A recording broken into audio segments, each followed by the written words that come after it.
Good evening. Welcome to Left, Right and Centre. I'm Vishnu Shom on the programme tonight. It's been a remarkable visit of the Prime Minister to the United States, perhaps the most significant visit since India and the United States signed the civil nuclear deal in March 2006.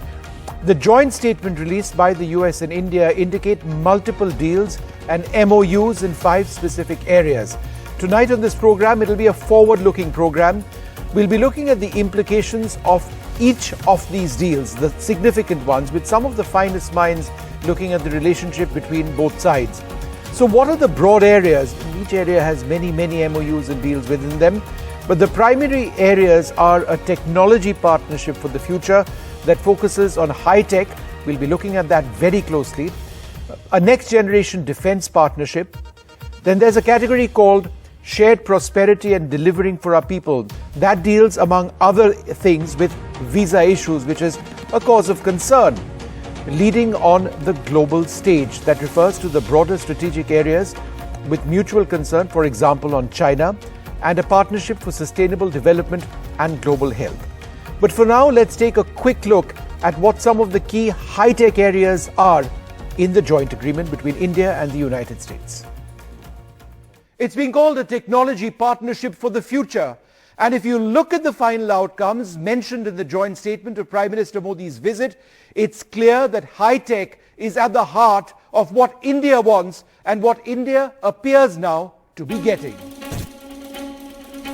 The big takeaway, semiconductor supply chains. Micron technology will support India's semiconductor mission with an $800 million investment in a new $2.75 billion semiconductor assembly and test facility in India. Lam Research will train a whopping 60,000 Indian engineers on semiconductors to accelerate development. It's one thing to talk about semiconductor chips which run essentially all modern electronic appliances, but sourcing rare materials for their manufacture is a huge challenge, which is why America and India have entered a critical minerals partnership along with 12 other countries. Why? And this is unsaid in the joint agreement, but China has the largest reserves of rare earth minerals in the world, and countries like the US and India do not want to be dependent on China. Even here, in this sphere, geostrategy is at play. India's digital economy is based on smartphone technology. Digital governance depends on it, quite apart from e-commerce or hundreds of other applications that power our lives.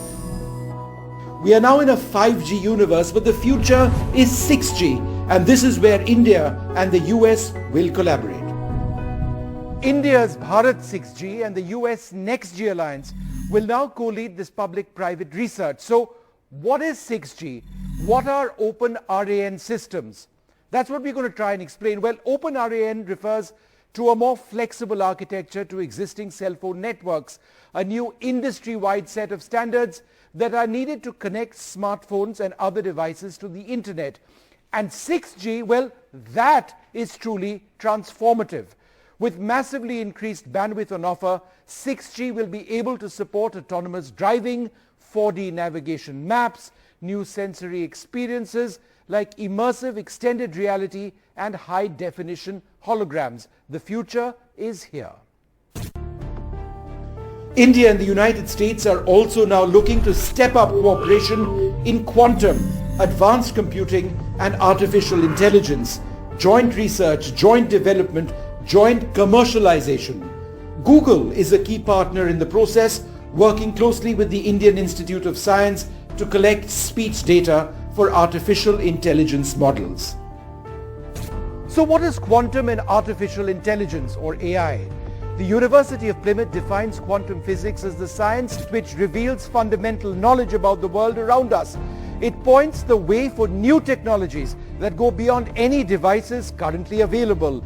It does so through a profound study of atoms to make sense of the smallest things in nature. But forget about the science for now. There are already plenty of applications. Computers and mobiles, transistor technology, lasers, microscopy, global positioning systems, MRI machines in hospitals and healthcare centers. Another area of collaboration, India's Department of Atomic Energy is investing $140 million in the US Department of Energy's Fermi National Laboratory to co-develop the Proton Improvement Plan 2 Accelerator for the Long Baseline Neutrino Facility. Sounds confusing? Let me explain. The Plan 2 Accelerator is a state-of-the-art particle accelerator that powers the world's most intense neutrino beam deep underground in the US state of Dakota to answer some of the most profound questions about our universe. This study is expected to yield scientific breakthroughs to questions which we've not even thought about so far. While the overall strategic relationship between India and the United States may be a primary focus, it's the investment in life-altering science and tech which impacts billions that may end up being a key bedrock of the equation between the world's oldest and the world's largest democracy. Vishnu Shom for NDTV. Well, joining us now, Ambassador Nirupama Rao, a former Foreign Secretary of India. She's been watching this visit very, very closely. Wonderful to have you on this program, ma'am. What is your big takeaway? Thank you, Vishnu. Well, if you ask me what the key takeaways or the importance really of this visit, I think beyond the pomp and circumstance, it clearly signals that the India-US relationship has come of age and that there is a mature understanding between our leaders and governments about strategic convergence, about the willingness to understand each other's points of view on the global situation, which may not always coincide, and that areas of difference in perspectives don't have to detract from the overall strength and substance of the bilateral relationship between two large democracies. And another takeaway was that the US bet, if I may use that word, on India is clear and reaffirmed, and that India, we are seen by the US as dependable and trustworthy partners, as equal partners, as reliable and responsible partners. And from that flows the political will to engage in the strategic technology partnership with India that you just spoke of in various areas and cutting edge areas, including in defense and security and AI, quantum, semiconductors and space. So it's not, not just the pomp and circumstance surrounding an official state visit. This is a relationship founded on pragmatism. It's founded on realism, which should be the cardinal principle of everyone's foreign policy, and hardcore recognition of the need. And this is where I think the China factor also comes in, to strengthen security and deterrence in the Indo-Pacific and all that it takes to achieve this goal. To what extent is China the bedrock of the strategic relationship or convergence of views between India and the United States?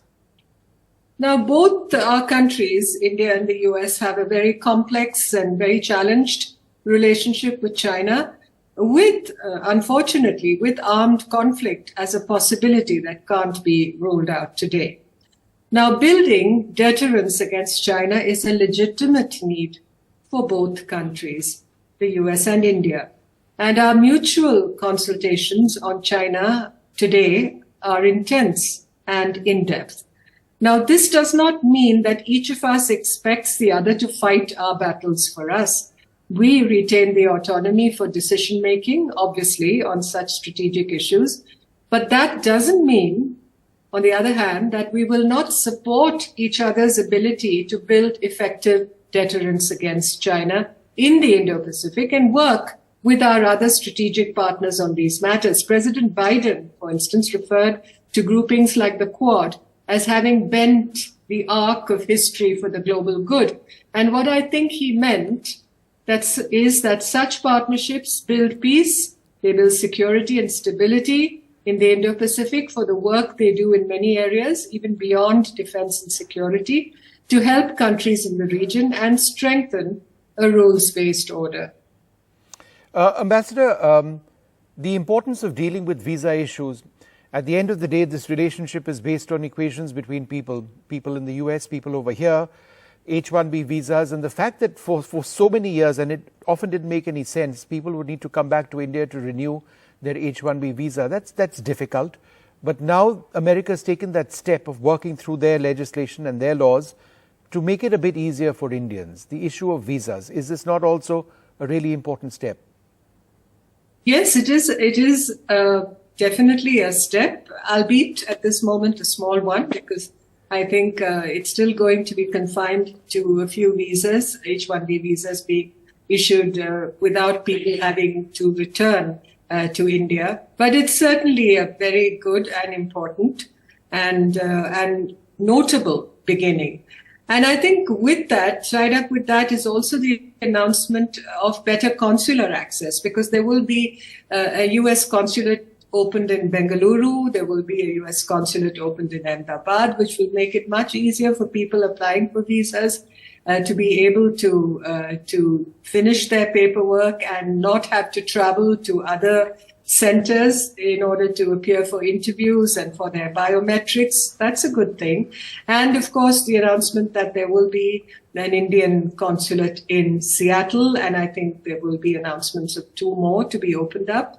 So I think that that is also a very positive development. So it speaks for much better connectivity on the people-to-people level and for professionals who move between the two countries. And this is extremely important and crucial in terms of the building of the technology partnership also. You know, ma'am, a small anecdote, and this is what I found a real irony. As you know, there's this huge jet engine deal which is taking place. General Electric engines for the Tejas fighter are now going to be built in India. That's great. When we, did our nuclear tests, there were sanctions in place, and one of the projects which was immediately hit was Tejas, what is then called the light combat aircraft. It was being developed with very active American assistance. Now, all these years later, not only are the Americans collaborating with us, but they're transferring the engine to India to be built in India. You were Foreign Secretary, sometime after that. How has that relationship gone from one of mistrust at one level to this? Today, it's all a matter of trust, Venu and Vishnu. So, the trust that exists at the leadership level, you saw that very manifest during the visit in the manner in which President and Mrs. Biden went out of their way with a great deal of finesse and forethought to welcome our Prime Minister. And this is an indication, I think, of how far we've traveled. And in addition to that, if you look at the manner in which over these years, we've built the structure of this relationship, we've added many stories to it. There are so many multiple touch points in this relationship today. So to answer your question, we've come a long way from those days when, we had our nuclear tests and the US imposed sanctions. I remember we used to call them special economic measures and not sanctions. But they did, create estrangement in the relationship at that time. But then you had, the conscious steps taken with a great deal of strategic foresight by the two governments, starting with, with the discussions that Mr. Jaswant Singh, the late Mr. Jaswant Singh had with Mr. Stroke Talbot, which paved the way for the nuclear deal. So there's been a conscious effort on both parts in recognition of the fact that India and the US can work together to create that effective strategic balance that this region and this part of the world needs. So what you see today with the GE jet engine deal is this decision, this manifestation of political will by both the governments to really enter into arrangements of such sort, which will be to their mutual benefit. A final question to you, and one of the most fascinating parts of what we've seen in the last 48 hours, space, and the fact that America wants India as a real partner, a serious partner. We've had a relationship with NASA for many, many decades, but I think the future and the Artemis agreements, the fact that we want a rules-based order even in space, and America wants us to sign on to that, we are all too happy to do that. And then perhaps the optics of it would be an Indian, as in an initial phase, going to the International Space Station. But the larger collaboration in space and serious, profound technological cooperation between NASA and ISRO is certainly part of a shared future. Oh, absolutely. And as the joint statement, I think, talked about it, our collaboration, the extent of our partnership ranges from the seas to the stars, Vishnu, today. So we are in that beam me up stage in our relationship, really. You know, ma'am, it's one of the main points in that joint agreement. It's right up in the top, which is, I think, significant. Thanks, ma'am, very much. Wonderful speaking to you, as always. We're going to continue to track the relationship with the United States very closely. We are joined by Safia Ghori Ahmed, Lisa Curtis, and Dr. Bharat Barai. Safia Ghori Ahmed, let me come to you first. What is it that the United States expects of India at this stage? Thanks, Vishnu. I think the visit has been extremely successful. I think it's currently ongoing. There's several events that will take place today. I think the U.S. and India have discussed and sort of found agreement, as we've seen in the joint statement, on several areas of critical and emerging technology. We've talked about the GE deal. You've talked about there's several defense agreements that have been outlined in the agreement. The Infrastructure Reduction Act, which is President Biden's priority. The solar deals, the sort of renewable energy deals that have been announced are really groundbreaking. So I think there's been common alignment on a lot of the key deliverables that both the Biden administration and Prime Minister Modi's government have really sought to sort of see as a success for the visit. And I think that's what we've seen over the last few days in Washington. You know, Lisa, I find it really interesting that a relationship which often in the past saw America fund India for various projects, healthcare, education, climate, etc., is now seeing active Indian investment in the United States. Even before this joint agreement, the fact that the gigantic Air India deal, which will see more than 200 Boeing aircraft, will translate into thousands of jobs in America. The G414 deal will translate into thousands of jobs in India. And the solar panels and the factory that India is going to invest in the United States would also translate into hundreds of jobs, quite possibly, and certainly big business. Would you agree that at the end of the day, this relationship is based very closely on a growing economic relationship? Well, I think that's a really important point, but I think it's both on a geostrategic foundation as well as an economic foundation. And I think what the visit showed is that both sides are really invested in this relationship for the long term. You know, this is despite some of the differences over Russia or other issues.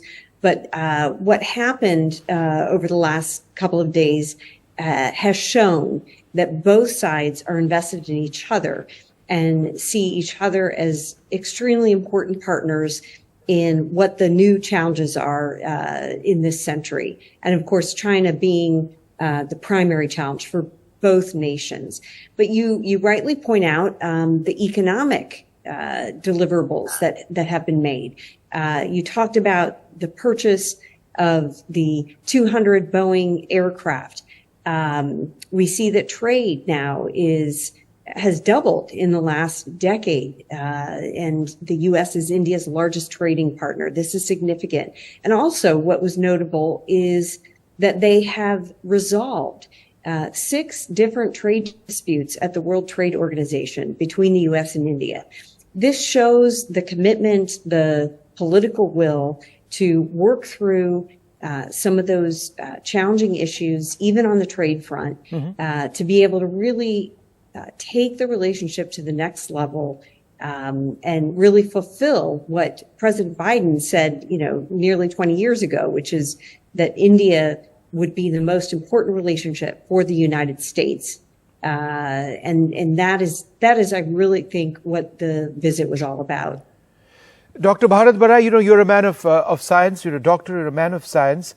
There are so many aspects of this which sort of look to the future, whether it's India's investment in deep research, in particle accelerators, neutrino beams, healthcare, using artificial intelligence and India's experience with our digital backbone to promote, for example, healthcare in the United States. That's another possibility. Quantum, that's another area which has, it's the potential is endless. And of course, space.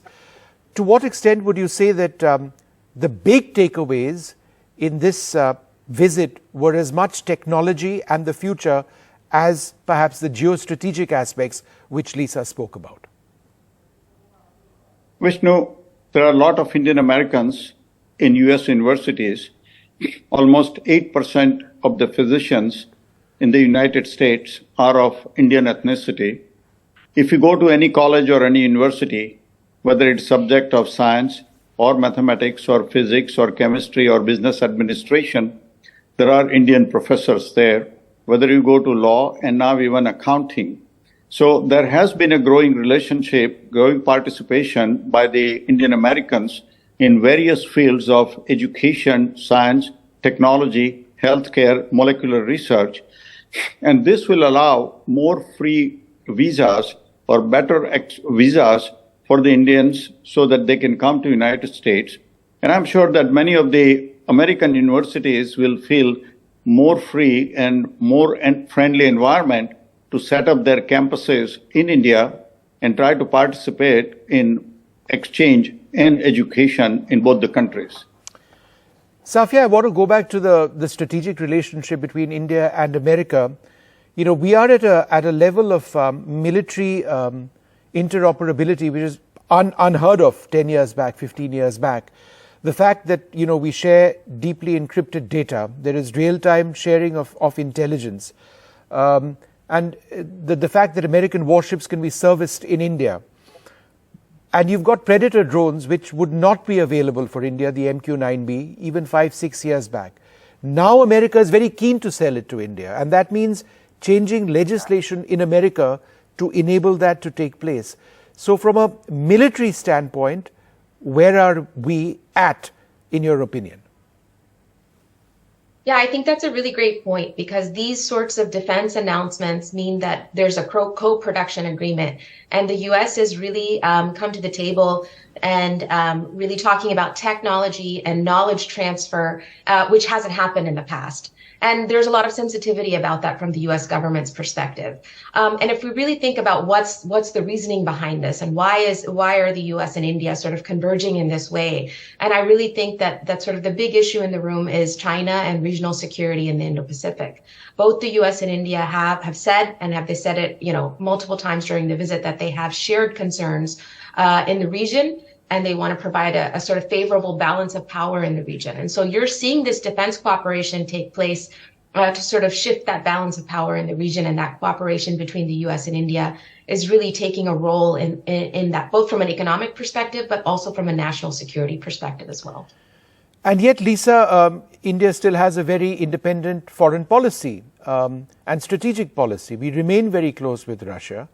And that's going to remain the case for many, many decades, because it's just practically, you can't give away or forget about 270 odd Sukhoi fighters, 300 plus T-90 tanks, your ballistic missile submarine program, which is believed to have been based on Russian technology, and any number of other missile and other programs.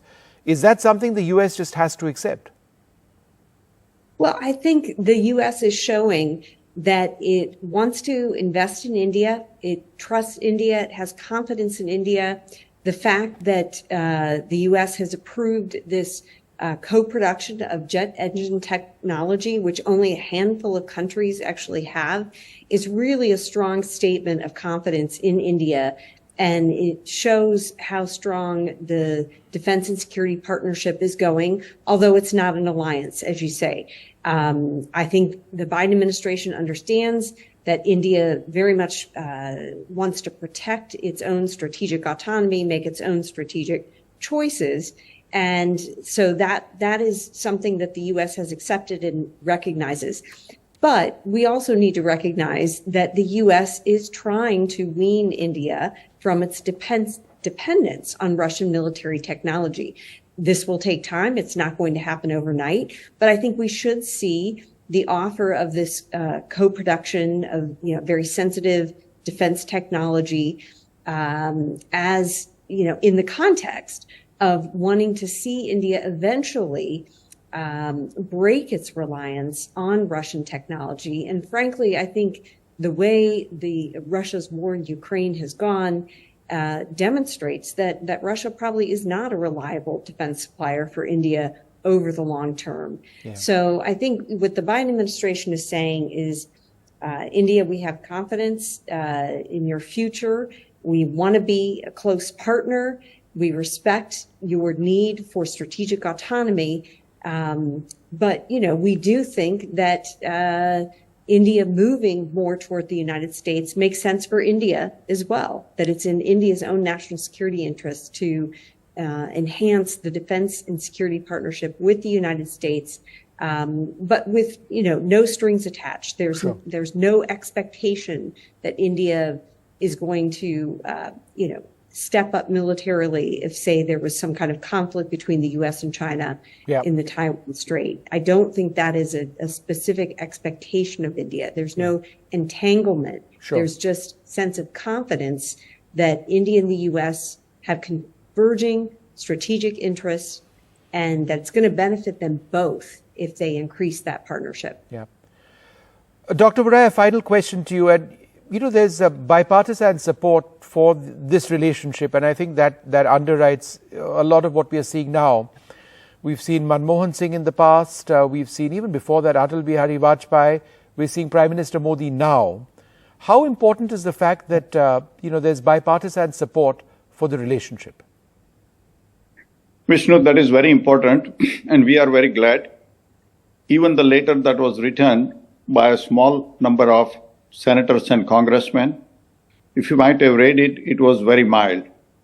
Most of the letter was very supportive of relationship between the two countries. In 3 lines, they just expressed some areas where they thought that the two friends can talk it over. Mm-hmm. So even there, they mentioned that let's have this conversation in a friendly way. And during the press conference yesterday, Prime Minister Modi addressed those questions. So I think it is very important, both the Republicans and Democrats realize. And Vishnu, this really should have happened 50 years ago. We have so many things in common between India and United States: democracy, human rights, plurality. We even have English language as fairly common in both the countries. We have freedom of expression. So all those things were there. We just had a little different thinking, and partly America is also to be blamed because they chose to ally with Pakistan, which was a theoretical dictatorship. But I think people have realized, both in India as well as in the United States, that we have many more things in common, and we both countries tend to benefit as a result of having closer ties and friendly relationship. And I'm glad that with Prime Minister Modi, he has given turbocharge to this relationship and brought it to this level. All right. Well, I'd like to thank you all very much for joining us. One of the areas which we really do need to look at very, very closely is the area of clean tech. India has very serious commitments to sustainable development, and a part of the joint agreement had very specific proposals on how the two countries would work together. Let's take a look. India-US mission to fight climate change. Climate change, perhaps one of the most pressing international concerns that affects the lives of billions around the world. And India has extremely impressive target to bring down its emissions. But it needs technology and climate financing, which is where the agreement with the United States, one among many, is so important. First of all, I think it is the existential threat to humanity, climate change. It's the most serious problem we face as human beings. We have to keep it below 1.5 degrees Celsius. India has a national green hydrogen mission, and the US has what it calls the Hydrogen Earth Shot. Now both countries will work together to produce affordable low-carbon hydrogen. India's green hydrogen dreams. But what exactly is green hydrogen? Now, in simple terms, hydrogen, which is used to power vehicles, is a light, highly reactive fuel which is produced through electrolysis, where hydrogen is separated from the oxygen in water. Now, if this process is made efficient and at scale, we can be producing energy without emitting carbon dioxide into the atmosphere. A complete game changer. Solar energy is another area where India has been doing well. In fact, 13.2% of India's total installed power capacity is solar, and now India's VSK Energy will share that know-how by investing a whopping $1.5 billion to set up a giant solar panel manufacturing plant in the US state of Colorado. US to help make Indian Railways a net zero emitter by 2030. Now, one of the most ambitious targets of India is to ensure that our railways end up becoming a net zero emitter by 2030. Given the size of the Indian Railways, that would be absolutely huge. Now, the US aid has signed an MOU with our rail ministry to help in that process. Bharat की railway कहने के बाद आपको उसका scale पता होना चाहिए. भारत की रेलवे का मतलब है कि हर दिन मेरे यहाँ रेल के डिब्बे में पूरा ऑस्ट्रेलिया होता है. इतना बड़ा मेरा देश है और वहां मैं 2030 तक रेलवे को नेट जीरो लेकर के चल रहा हूं. Biofuels are another option in the race to clean up our atmosphere. Both India and the US will work together on this as well. Well, another welcome announcement. The United States intends to open new consulates in Bengaluru and Ahmedabad. India looks forward to opening its consulate in Seattle later this year. The big relief for Indian techies is the changes in visa rules and how the renewal of visas will become easier. My colleague Vedant has these details. Well, the US Department of State is likely to ease work visa or H-1B visa rules. But before we get to that, let's first understand what exactly is the H-1B visa. Well, the H-1B visa essentially is a non-immigrant visa that allows skilled foreigners to work in the US. Basically, the US gives a certain number of H-1B visas to tech companies, which enables those tech companies to actually hire professionals in skilled occupations. So, if you are a skilled worker in the US, an H-1B visa is essential for you, and it's a much sought after visa as well. Now, Indians, particularly in the US, have been facing a lot of renewal issues because, remember, till 2004, work visas or H-1B visas could be renewed in the US itself. But post 2004, those skilled workers or those foreign workers have to travel to their home countries to get their visas renewed, and this is a very cumbersome process because, remember, it often the visa wait timings are very long. Indians have been facing almost 2-3 year long wait timings as far as their visa renewal is concerned. So it's very inconvenient for employees, and without their renewal they cannot re-enter US if they indeed decide to go out of the US for, say, a work trip or meeting their families back home.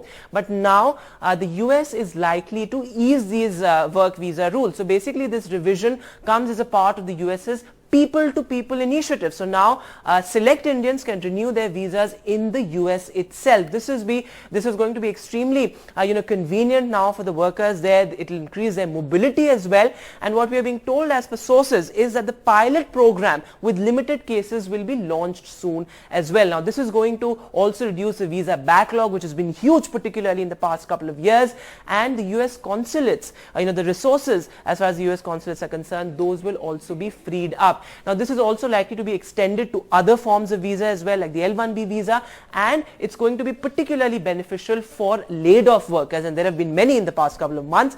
Their grace period will be increased, so they'll have essentially more time to renew their visas. And Indians, remember, have had a lion's share when it comes to H-1B visas, even though numbers are falling, particularly after the COVID pandemic. But even then, in 2020, it was at 75%, so 75% were Indians out of those who were given H-1B visas. In 2021, that number came down to just 74, and then 2022, 73%. But still, a majority of those who've been given H-1B visas are Indians. So a huge relief for Indian workers abroad amid the Prime Minister's visit to the US.